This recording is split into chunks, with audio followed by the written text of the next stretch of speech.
All in favor, please say aye. Aye. Aye. Opposed? Motion carries. Okay, Jay is kind of the pennies from heaven of the evening. At some point in time, the district decided to join a class action lawsuit with the makers of the Juul e-cigarettes, I believe is what they were. And there's been a settlement, and Decorah's portion, if my computer would load, is gonna be about $9,000 some dollars, and this is the agreement that just signs off that we're willing to accept that. Is that going to the general fund? You know, I imagine it does go into the general fund. I don't know where else we would put it unless Kathy has a thought on it. General fund. Yeah, and this, jokingly call it pennies from heaven, but we did have expenditures because of this. I see Mr. Hurst nodding. You want to, Oh, no, I mean, we obviously got baby detectors in all our bathrooms. I don't think that probably covers anywhere near the cost, but, and then just the time investment of having to follow up with students. I think probably is worth a certain number of dollars to make sure. okay, so do we want to accept the money? I'll make a motion to accept the settlement for the Juul e-cigarette litigation. I'll second. All in favor, please say aye. Aye. Opposed? Motion carries. This is kind of like one of those commercials, take the easy choice. Sure. Okay, ISB legislative platform. Every year, we're asked to submit anywhere between 1 and 5 of the legislative resolutions that we would ask ISB to prioritize for the coming year. Typically, we've done this earlier than October, so we're kind of late here, but I've printed off the legislative resolutions and have a copy if anyone hasn't had a chance to look at them. To get the discussion started, the 3 that I would suggest that we advocate for as priorities would be one that relates to mental health. The second and third ones that I would suggest that we throw our support behind are teacher professional development and retention. This is something that we've been working on this year, trying to find ways to reward teachers and incentivize them to stay in the profession and in the district. And then the third one that I would advocate is school funding policy, kind of the catch-all of give us timely funding, give us adequate support, no more unfunded mandates, et cetera, et cetera. There are 21 pages of options, so certainly if anyone has any others, it's a fair game to suggest. You're gonna represent us down to the state again this year? Not till the next agenda item. But I suppose. Obviously that you've done it in the past and done a great job, and your legal background, I think that's quite an advantage, and I'm glad you peruse those, and I'm gonna take your recommendation as gospel. So I think based on what Ron said, I think we should use those as our top 3 that we put forward towards our platform. Yeah, I agree. This isn't actionable, is it? We're just No, we're just agreeing with you. just, consensus of what we want to ask Darlene to email to IESB tomorrow. Perfect. Just leave the numbers. Yeah, the numbers are 7, 12, and 14.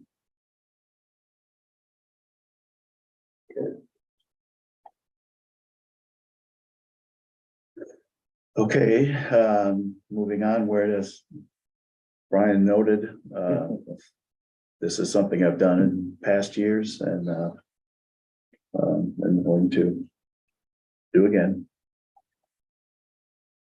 I make a motion that Ron represent us at the IASB delegate assembly. I'll second. And all in favor, please say aye. Aye. Motion carries. Tim, one side note here. with the candidates that are running for, elected office, are they aware that, the school board convention will be coming up in November and that it's, well worth the time to attend? I haven't communicated that directly, but I will make sure they're aware that we won't, what we'll have is election results, and so it's very appropriate for the people that get reelected, win election, get reelected, would, or existing board members to go down to the board, or the board convention, so yeah, we'll communicate that out. It's, there's a big learning curve to be on the board and to have a functioning board that understands the finance side of things. You have to start somewhere, and they provide an excellent foundation. And as a reminder, we were gonna try to move up the meeting in November so that we could seat the new board prior to the convention, and checking, since we are as Decorah School District and we're in 2 counties, we need the extra time to get the Alma Key results back. So I So we have believe, approximately 40 acres of land in Albuquerque County. because I Not sure if think, there's any voters that live there. yeah, I think it's a turnaround portion of Alma Key County that, so just kind of as we're on that, the November meeting falls on the 20th then. So that'll be the seating of the final of this board and the seating of the new board. And that meeting on the 20th will actually be after school board convention. But we did confirm with IESB that this is a common scenario around the state, and it's entirely appropriate for the people who apparently have one to attend convention, even though they haven't been sworn in until the following Monday. So the votes need to be canvassed. The votes have to be canvassed, and Winnebago County will have conducted their canvass, but then there's a secondary canvass a week later for the non-primary county, or in our case, for the Albuquerque County Board of Supervisors, to certify the election results from the 0 to 4 people that might live in that territory. Yeah, So if we have a real nail biter of an election, it's tied going in, I guess that'll be the tiebreaker, but. so, but as a good point of John's, we'll remember to communicate with the candidates that option exists. Okay, next, let's move on to the return to learn plan. These are required to review every 6 months. We've tried to update them to take out what our return to learn plan has. It certainly is not very much compared to what it was when we first implemented. So, and I asked our district nurse to kind of review it, and she had a couple of things that she wanted to take out, and among other things, if you test positive, I believe it's 5 days now, and you come back and it's encouraged that you wear a mask. Not required. And so times have changed. But other than that, no substantive changes for that. But at some point in time, Kathy's or Tim's gonna do a state report that says, have you updated your ESSER plan? So we will be able to say we have. So we need to have a motion to approve the plan, so we can say that. That would be the hope. Given that the school nurse has reviewed and passed along recommendations along with the input from Superintendent Tim Cronin, make a motion that we approve the return to learn plan as presented.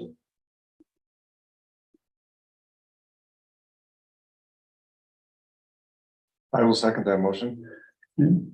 All in favor, please say aye. Aye. Aye. Opposed? Motion carries. We have a new policy 503.8 that is scheduled for first reading. Yeah, so this came out of the legislative session, and districts are required to have a policy, and I wish it had a different name, but it's discipline of students who make threats of violence or cause incidents of violence. And that's what we're calling it. That's what ISAB has recommended. And part of this is required, so if you scroll down, I put the whole policy, but if you get into it, it's about page 83 of the 500 series. You need to have as what I would call a behavior matrix or escalating grid of first offense or level 1, level 2. And so we're gonna take this information and use the month between the first and second reading to refine and make sure it reflects what we want to have in district. So I love to give the principals homework, and we'll be reviewing this as early as Thursday with the principals and make sure it reflects. But this is a required policy from the state. So what we're looking at here and reviewing initially is what we were sent from Allers and Cooney. They were sent from. Spent from ISAB. Yeah, and so it's the highlighted yellow portion, which is about, to just talk, this has never been a policy before in Iowa schools. But not only our districts required to have a policy, but you're also required to have I guess it's called escalating response by grade band, but it reminds me of just a behavior matrix. If you do this, then what the reaction is. So just questions here. This would have came from ISB's legal counsel. So I think we have to be very careful to amend this, I would assume. Yeah, usually I would say, hey, we don't have much flexibility, but when they sent this out, they did say you have flexibility to tailor the grid part, the response matrix to what fits in your district. Okay. But if we make substantive changes, I'm looking at my friends out in the audience now, I will send them back to ISAB and say, this is what we changed. Do you see any problems with it? Well, and that's probably, there's reference to, if a student is reacting or dangerous to a situation, like providing them with a safe classroom or a separate space, which that's going to be totally dependent on our school buildings and how we manage our space to have a place to calm down. So are you said that you are reviewing with the admin team to review this matrix with our buildings and staff in mind about what's possible. When I say I like to give them homework, I send them a link and I say, hey, look at this. But then I put it on the admin agenda so that we can actually sit and explain what their homework is.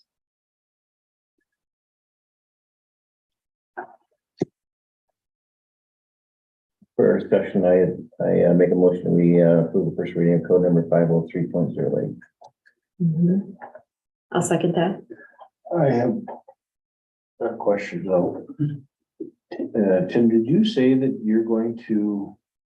we're approving this, but then you would go talk to the principals after the fact and? Yeah, we're gonna make sure that it fits with what they're doing. So there could be changes and if we make changes in here, we'll do that thing where you can see the changes we make. Okay. So it hasn't been run through these guys yet, but that's part of the process and then we need to get this approved now. I wanted to have a first reading so that we could be prepared to have a second reading next month. Being as requiring to have 2 readings and knowing that this was, as Brian pointed out, prepared by the state. I missed the first reading part. I'm sorry. Yeah. My mistake. Okay, we have a motion and a second. All in favor of approving the first reading of new section 503.8, please say aye. Aye. Opposed? Motion carries. Okay, next, requested early graduation.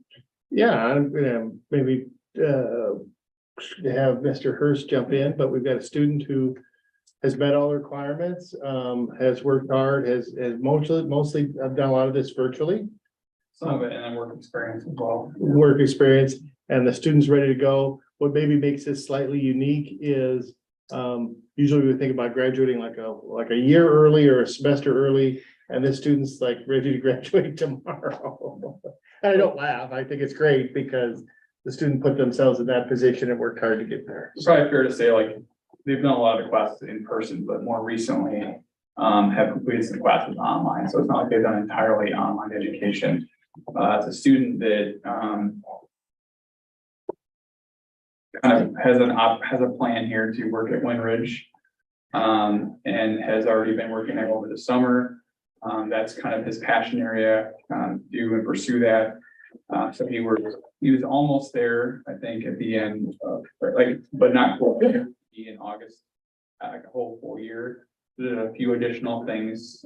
We started the school year off with a few additional credits online in conjunction with some work experience hours and got waiting to get done. And he has met every graduation requirement that we have, and there's nothing more for him to need to do to be able to graduate. And would like to be able to then just work full-time at his chosen place of employment. And he wrote a very nice letter of explanation of why it is that he's choosing to do this, and is well thought out. And I would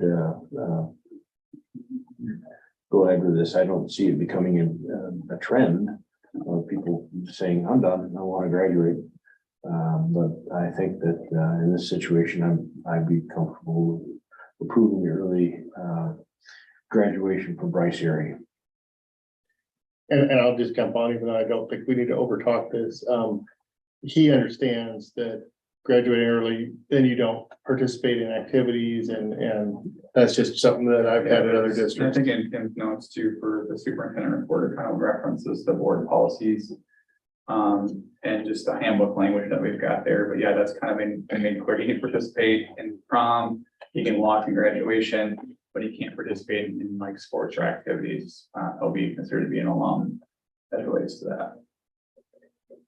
And through my own personal experience, I had that in my brain to remind Brad to tell the student, just because we had a student at a different school I was involved in that wanted to graduate early, but still wanted to be on a team. And, can't do both. So. Okay, we have a motion. Sure, I would make a motion to approve the early graduation request as presented. I'll second it. All in favor, please say aye. Aye. Aye. Opposed? Motion carries. Okay, we've got a couple of colorful books here that we were looking at before the meeting began. Why don't you explain to us why they're here? Yeah, so part of the new legislation and new board policy, and books is certainly one of the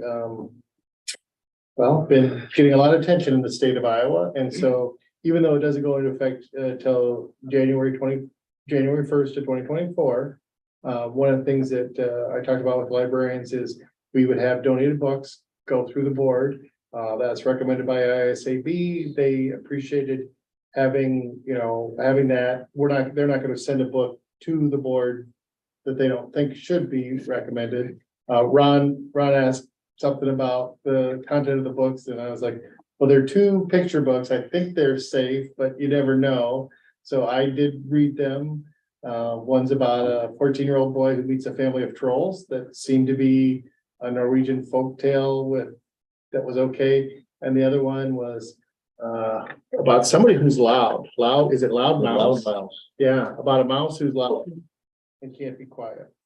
So they seem to be very nice, and I would also recommend them. And I was curious to note that one of the co-authors of the Mouse book is the singer of the Frozen song Let Yeah. It Go. yeah, So I guess we've got Norwegian themes all over the books. I'm gonna have you pronounce her name and see if you can do better than John Travolta. Well, I think anybody could do that. It's Idina Menzel. I'll make a motion to approve the book donations. I'll second. Okay, all in favor, please say aye. Aye. Aye. Opposed? Motion carries. Okay, food service equipment. Mr. Elliott received a grant, so we're actually gonna get reimbursed for this cost. And it's part of food, healthy food grant. And when he talked to us about it this summer, as my personal preference, I said, I think we should have a soft serve ice cream machine. That's gotta be healthy. And he said, well, yogurt is healthy. And I said, no, but ice cream is better. So he's preparing to get 2 soft serve machines that could serve yogurt. Which seems good, but not as much fun. Needless to say, the total expense is over $25,000, which are our threshold. And out of principle, I didn't want to cut it up and just do it without bringing it to the board. But this is reimbursable, so we recommend this, and it's yogurt, which sounds fun. I love froyo, but I have to ask, do we need to be concerned about ongoing maintenance expenses with a machine like this? I think that there's always costs. I can tell you, we ran one at both the school districts I came from, and I think they told me that when I got to Central City, they're like, oh, that's the old soft serve machine. It would cost us a bunch of money to get it running, and it was like $800. And when you say to me, you can have soft serve ice cream on Fridays for $800, I was ready to, I could check out. Unfortunately, These are the Taylor Company 707s, aren't they? I believe so. Yeah, Yeah, those are great machines. those are great machines. Yeah. I could Yeah. just say model C707. Oh my God, it is. What's the chance of that? When we buy it, it does come with a little bit of an extended warranty through the door. Okay, the real question I want to know is you're buying two of them, which buildings aren't getting their soft serve?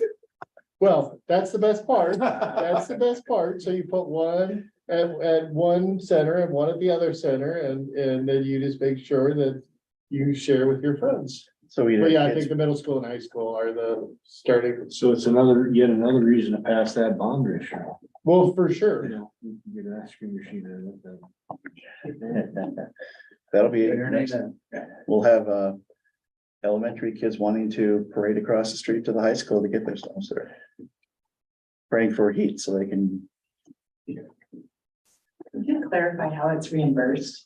Oh, through a grant. It's I think it's a federal grant that Mr. Elliott, USDA grant. So that Chad got, that I think you've already written I about early think so on. too, that's why. And I'm trying to think, it's a huge grant. Yeah, it is. 150,000, yeah, Oh. 48. Well, kudos to Chad for doing the work to get the grant. Right. So we need a motion. So we do need a motion. I'll make a motion to approve the food service purchase of the Taylor Company model number C707 soft serve machine. Perfect. I better second that. Cindy, your kids will be really. And now I have a middle schooler and a high schooler. Well. Happy household. When will they be delivered? He'll be off the board. Our goal will be have it for next month's meeting. Okay. There you go. Okay, so we have a motion, a second. All in favor, please say aye. Aye. Aye. Opposed? Motion carries. Superintendent's report. You know, I talked a lot, we've got a lot of things. I would say, last night was the Harvest Moon, dinner and concert. Awesome as usual. If you haven't, so this is the orchestra performing, and, they performed to the silent movie.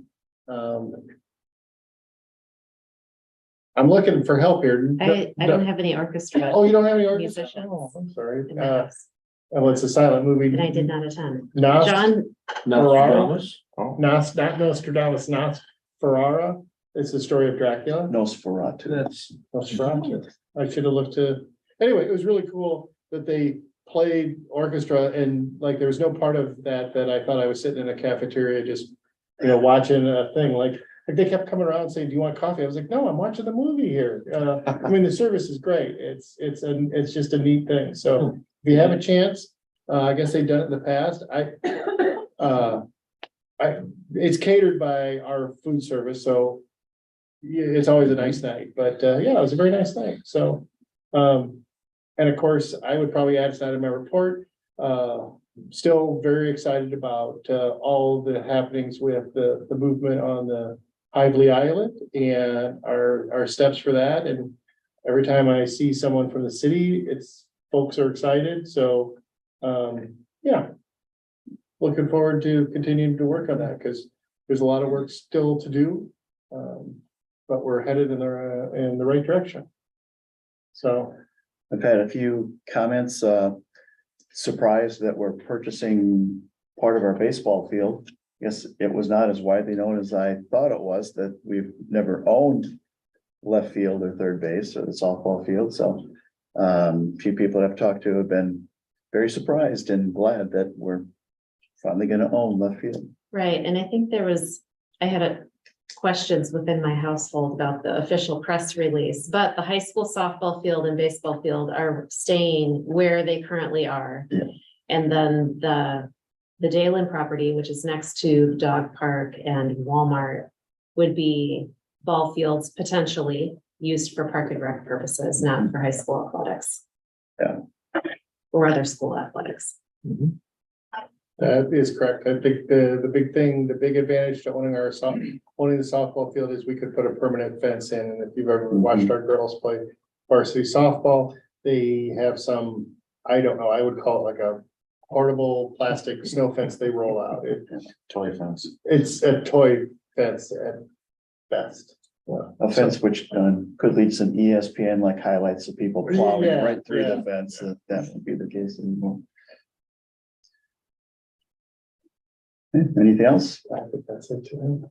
All right, we'll go all the way down to the far end of the table. Well, we ran into another snafu with the Bank of the West purchase, or Bank of Montreal purchase of Bank of the West. Right now, we do not have access to bank statements. So we're waiting for them to come. They're gonna print them off in the mail, so I can't get them online. So in the packet, I decided to do some comparisons. So you've got special ed comparisons, you've got a transportation report comparison, and I think it was LEP comparison. So you can look at the expenditures over time and see what it was in the trend. So I tried something different this time. So are there solutions to not being able to access our bank statements? They're mailing them, so they're physically going to print them and mail them. We just can't Just download them, digitally, yeah. yeah. Are they gonna Indefinitely. fix the? No, they hope the next month we'll be able to access them online. Mhm. Okay.